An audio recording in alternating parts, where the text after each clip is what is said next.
Greetings, everyone. The title of my talk today, I gave the first title, was Give Up Things for Lent. And the more I thought about it, that didn't cover what I want to say, so I'll try again. How about giving things up for Lent and pass them forward? Sounds fantastic, doesn't it? That's exactly what was on my mind and what you're going to be hearing. So let's roll on that topic. I'm going to give you ideas on giving and what we accomplish, what famous people in the church have said, and personal things that I have seen and have done that have been successful. But it's a pleasure to be with you today. I found out early in my younger years that it was more fun to give than to receive. I gave my dad a multi-screwdriver set. It consists of just that main part, and then he had 7 different bits that he could put on it for all different kinds of screws. He thought that was the greatest thing since sliced bread. Yeah, he was just like a little kid, and of course me as a 5 or 6 year old, I couldn't get enough of it. But my dad loved it. He couldn't stop raving about it. He said, "Look, this is what my son gave me for Christmas." I think that was the first real present I ever gave either of my parents. Before that, it was just cards and things that the dear sisters had taught us how to do. Well, I was just a kid, but a new Santa Claus came to town as a result of that day. The next year, it was a gift for Mom and Dad. I really couldn't wait for them to open their gifts. Again, it was important for me that they opened theirs first and then mine. And that's still true to this day. The second round brought tears to my mom and pride again to my dad, who was really proud, but I officially became a giver. Today, we're going to talk about giving. I've seen a lot of things that work in my days since those formative days when I gave that first gift to my dad. The thing that never changes, in my life anyway, I still love to give more than receive. So when we look at the Lenten season, we think about the things that have become a standard throughout the years. If we go back 2,000 years, the people of Jesus' time would have said prayer, fasting, and almsgiving were their 3 top standards for a good Lenten season. 2,000 years later, the 3 standards for Lent are still prayer, fasting, and almsgiving. What has changed since my day a little is that giving has been changed to giving and starting to pass forward. Pope Francis has spoken about that any number of times and even gave an example one time that I have to fill in the gaps or the translation from there to here. But he gave an example of a couple and 2 of their children going to a movie during Lent. 4 tickets and refreshments came to around $60 or $70, depending which country you were in. The next year, the dad said, "We're going to give up movies for Lent." So then the Pope said, "So Dad has now $60 or $70 in his pocket." Pope said, "That's not giving. That's saving money for yourself."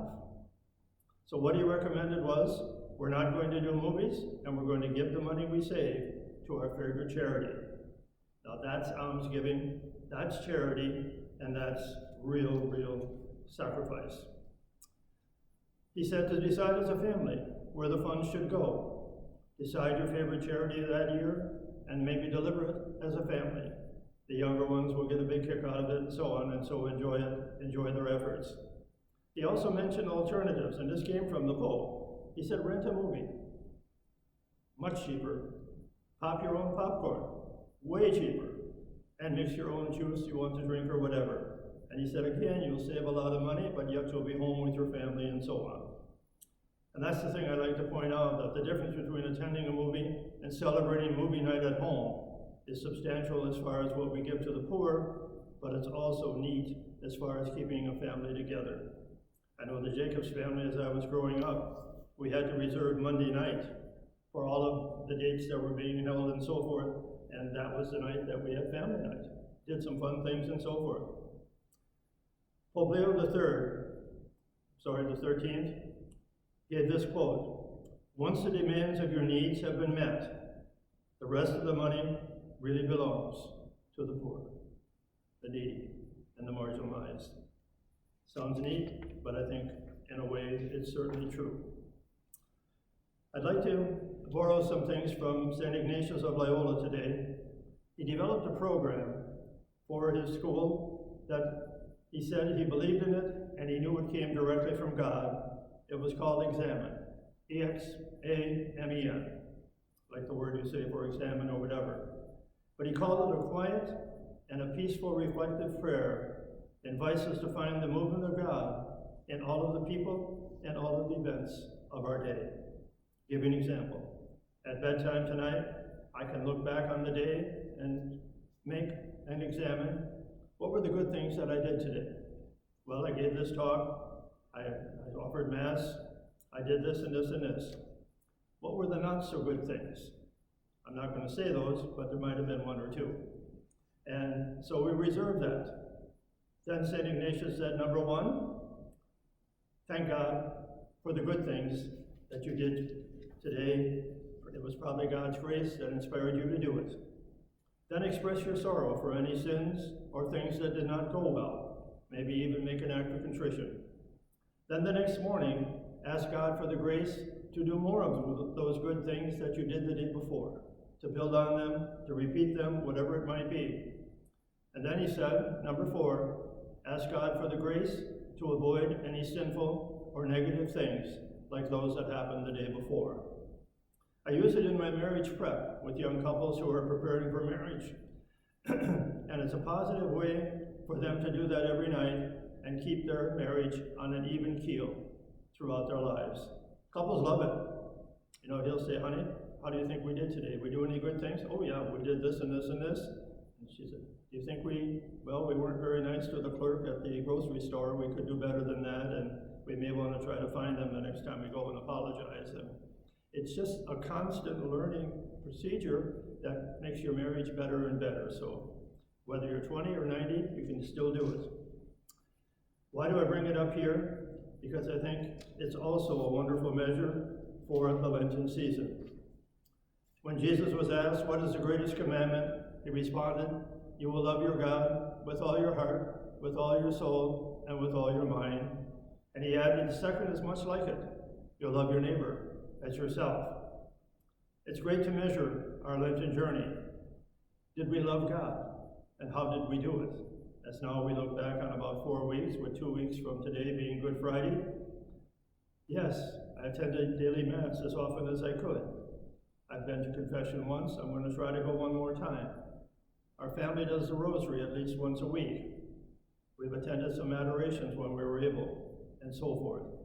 But it's neat to just do a little inventory of what you've done and how much you've shown that you love God. Do we love our neighbor? This could be tougher. We get caught up in prayer, which is good, but sometimes we forget the other half. You know, I recall giving to the diocesan priest retirement. There was an envelope in the box a few weeks ago, and I gave to that. I made a contribution to St. Vincent de Paul. The Knights of Columbus have been collecting food, and many of us have brought for that cause, which is very good. I gave to Catholic Charities for a number of causes that they do. I've helped people, no money involved, but I've used my time and my talent to help people.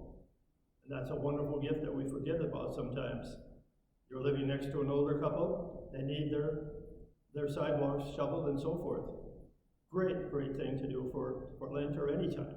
I guess you'd have to do it during Lent or there wouldn't be snow, but anyway. I brought food to the soup kitchen. Many Thanksgivings I worked at the soup kitchen. Wonderful, some of the best Thanksgivings I've ever had. So how are we doing? As I said, as I prepare this for you today, there's 2 weeks to go. You can do a lot in 2 weeks. I had a lady one time come to me, it was either Holy Thursday or Good Friday, and she said, Father, I've had a horrible Lent. I haven't done anything good, and I've even done some bad things. What do I do? I said, well, you're going to confession now, so that takes care of that. So we'll change your phrase. You've had a lousy Lent until now. And here's what we're going to try to do in the next 2 weeks. We're going to do this, we're going to do that, and so forth. And I said, if you run out of time, extend it into the Easter season. There's no deadline that's going to happen on Holy Saturday at midnight. You can do these things year-round. So she left very refreshed and so forth, and so I think it's good for all of us to think about sometimes. I mentioned at the outset that I would mention some things that work. These were a couple of things, not necessarily at Lent, but it was also in Advent season preparing for Christmas. When I taught at Hackett Catholic Prep, classes were assigned needy children from 5 to 10 homes every year, and the office would find out sizes that the kids wore, and maybe even some favorite things that they might need. And then 2 or 3 of my students would go shopping on the weekend and pick out toys and clothes and things like that for the youngsters that they drew. It was a huge success. The kids would deliver the gifts. They got wonderful notes and wonderful letters from the kids and the parents and so forth, how great it was that that was done for them. A wonderful, wonderful example. When I was Service High School principal, I also monitored the National Honor Society, and we know that one of the key points of National Honor Society is service, that kids learn how to service their school and their community and their family and so forth. We had a special school for special needs kids right near the high school. Each year, our National Honor Society members would shop for these special kids and deliver it in person right before Christmas. The center's teachers would suggest ideas for each youngster. I remember a little girl crying before she opened her presents, and I walked over and I said, "Sweetheart, what's wrong?" She said, "Mr. J, this is my first Christmas present ever." Ouch. Just imagine that. Probably 7 or 8 years old, we gave her her first present. When she opened the package, here was a doll. Well, she started crying again and hugged it and hugged it. She probably still has it, I'm sure. Both of these examples are great examples of giving, being involved, and paying it forward. And the kids use their own money. Great learning lessons for our students and unbelievable lessons for the people involved. Put on your thinking caps. Any ideas of something you could do? Let me give you another one. When I was at St. John and Bernard in Benton Harbor, the Knights of Columbus used to put on an egg hunt on Holy Saturday morning. Hundreds of kids would show up, and therefore thousands of eggs were spread over all of my lawn. But it was a wonderful experience. The kids would go around with their baskets. There were no rules. We had it roped off so that the little kids had their section, the bigger kids had theirs, and so forth, so there'd be no bullying, so to speak. But we ended it. Father Mike was my regent, was my assistant at that time, and before the kids could leave, they had to come and see us, and we gave each of them a silver dollar. Now, most of the kids had never seen a silver dollar before, but it was spendable, and I have a feeling that maybe of the 500 we gave out, they were all spent on the way home that day. And that's a good thing. If they forgot the egg hunt, they remembered the silver dollar. So that was another service project. That is good. If we let our imaginations go wild, there's just many, many things that we can do. People are touched by any gift of love or any gift of sacrifice. Pope Leo XIII said, "Once the demands of necessity and priority have been met, the rest of your money should belong to the poor, the marginalized, the needy." St. John Chrysostom and St. Ambrose echoed, "For the man who has 2 shirts in his closet, one belongs to him, and one belongs to the poor or the needy." He said, think about it. The man who only has 1 shirt can wash it and reuse it and so forth. The other fellow doesn't have that opportunity. Now, if you have 14 shirts in your closet, I suggest maybe you call 2 or 3 and give those to a charity or whatever. But again, I have a brother-in-law who made a good living as a fireman. He never bought new clothes. He went to Goodwill Industries and so forth, not because he was cheap, but he just wanted to give them business. And so it works both ways. Compassion and caring for our brothers and sisters is a key to Christian ethics. Learning to suffer with and feel for the people we're trying to help can be something that touches our hearts. In loving God, we get a feel for how much He loves the people that were around us. God is compassionate to the poor, the needy, the oppressed. If we follow God's feeling, it will lead us to be closer to those who need us most. Many saints have said, "The bread that you store up belongs to the hungry. Keep it, and it spoils.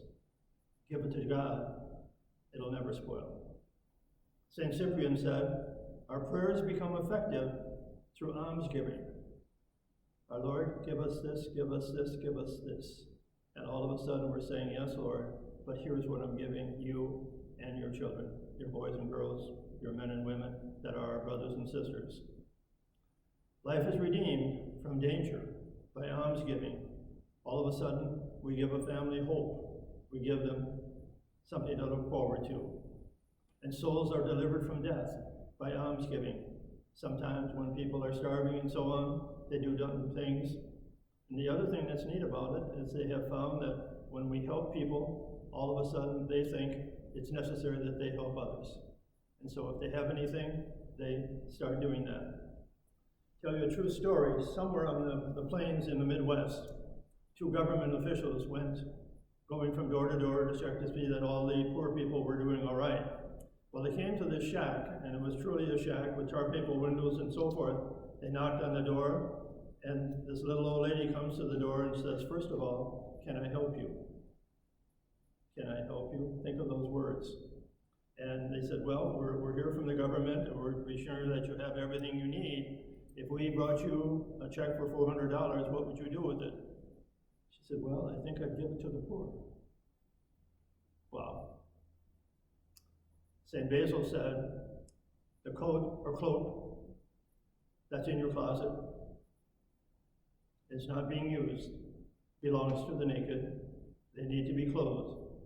The gold that you have buried in the ground, or nowadays in the bank, belongs to the poor. St. Francis of Assisi said something neat. He said, if we can enter a church day and night and implore God to hear our prayers, how careful should we listen to the petitions of the neighbors around us. St. Angela Merici, celebrated recently, she said, if we give alms, charity wins. It draws virtue from people. St. Ambrose said, the rich man who gives to the poor does not bestow alms. He's paying his debt. He's paying his debt to the needy and so on.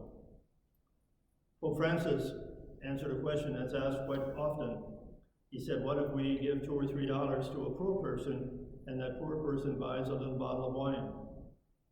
Pope Francis smiled and said, that might be the first time that man smiled in a long time. Don't judge, just give.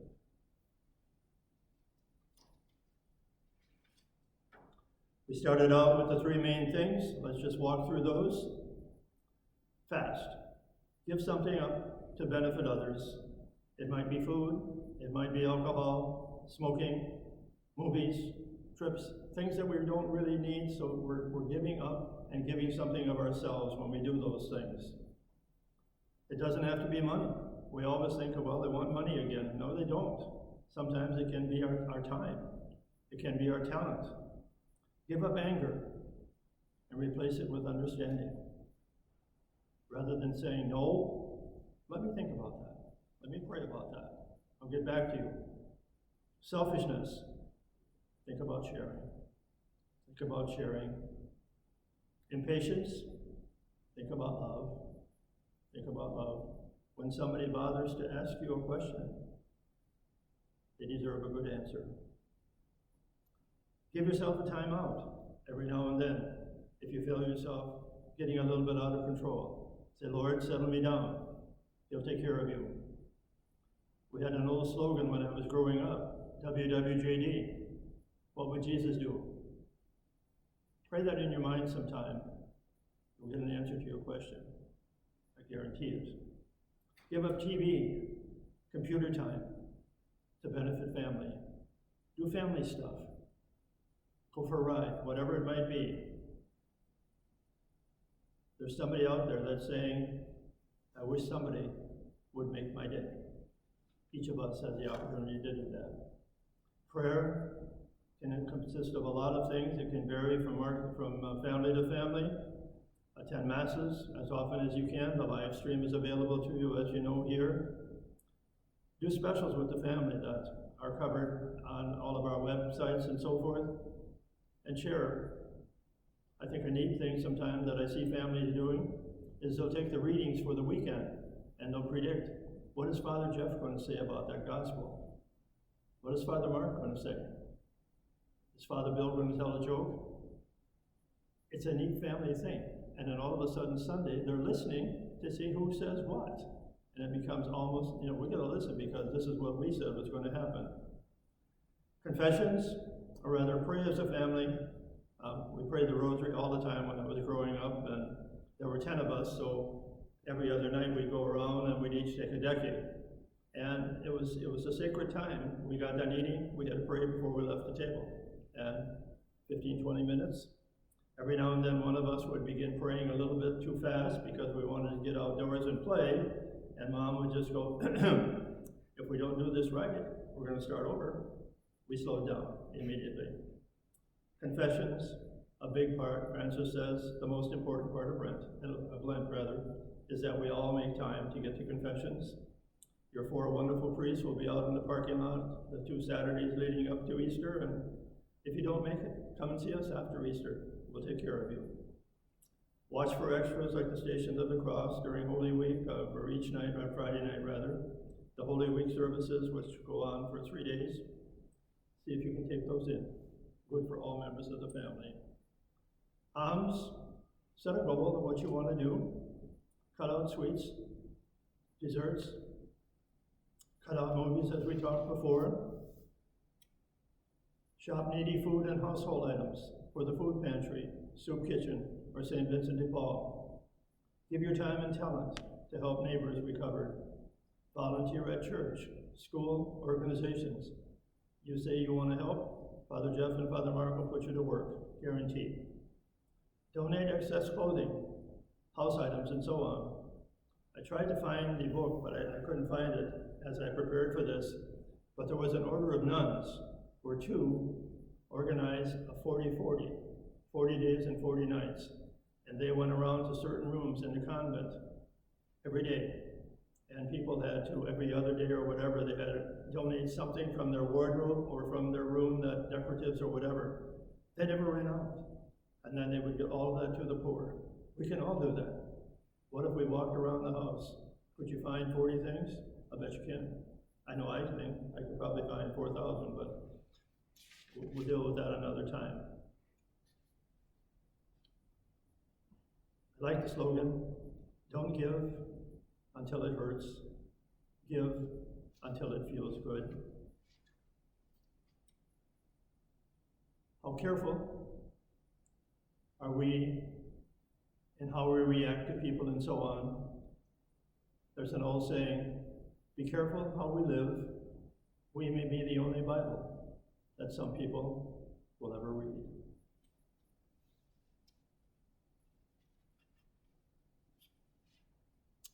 Jesus is here among us during this Lent.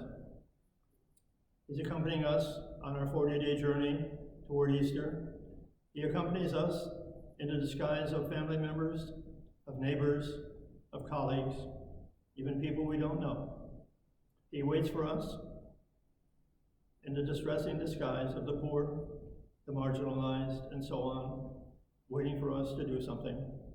He longs for us in the tabernacles of our churches. He speaks to us in Scripture and in words of the liturgy. If he were here speaking to us, he would probably say, don't just read the gospel, but try to do it. May God bless you. Wish you a super rest of your Lenten season and a very happy Easter.